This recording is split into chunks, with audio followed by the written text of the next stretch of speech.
Il prossimo sabato, in anticipo, sulla strada dell'Agregas un altro avversario ostico, duro a morire ed imprevedibile.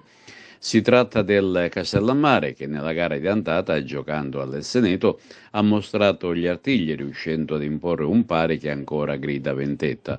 Come si ricorderà, infatti, al vantaggio di Briones dell'Agregas, poi nei primi minuti del secondo tempo arriva il pari di Pizzo, una partita, una gara strana, combattuta, che registrò troppi errori sotto porta avversaria e alle tante azioni da gol sprecate per troppa precipitazione. Si trattò del terzo pari stagionale e si stava attraversando un periodo poco felice. Da allora le cose sono cambiate sia per il Castellammare che per l'Acregas. Per entrambi, infatti, gli obiettivi sono totalmente opposti. Il primo sta lottando per allontanarsi dalla zona calda della classifica e quindi evitare i play-out, mentre il secondo per il raggiungimento della sospirata promozione in Serie D. La squadra trapanese, allenata dal tecnico Giuseppe Mione, domenica scorsa è andata a vincere sul difficilissimo campo dell'Oratorio Marineo, proprio dove l'Acregas 8 giorni prima ci aveva perso le penne. E basta solo questo per far suonare un campanello di allarme. Teatro di questa sfida importantissima è il rettangolo di gioco del Giorgio Matranga e per superare questo ostacolo occorrerà un Acregas perfetto nel gioco, nella mentalità e con la giusta aggressività.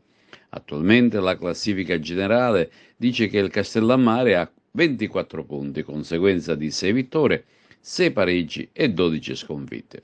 I gol sinora sono stati 24, mentre quelli subiti 40. Castellammare Acregas è stata affidata ad Emanuele Velocci di Frosinone, collaboratori Angelo Smiraglia di Palermo e Lorenzo Biunta di Trapani.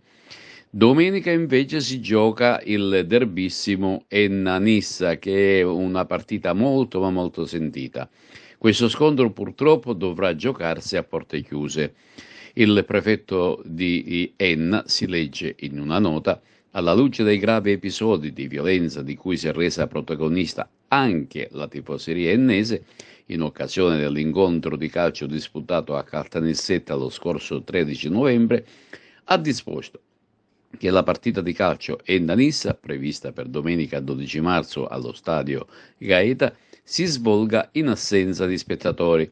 Il provvedimento è stato assunto per scongiurare ogni rischio di turbativa dell'ordine e la sicurezza pubblica, in linea con la determinazione del Comitato di analisi per la sicurezza delle manifestazioni sportive.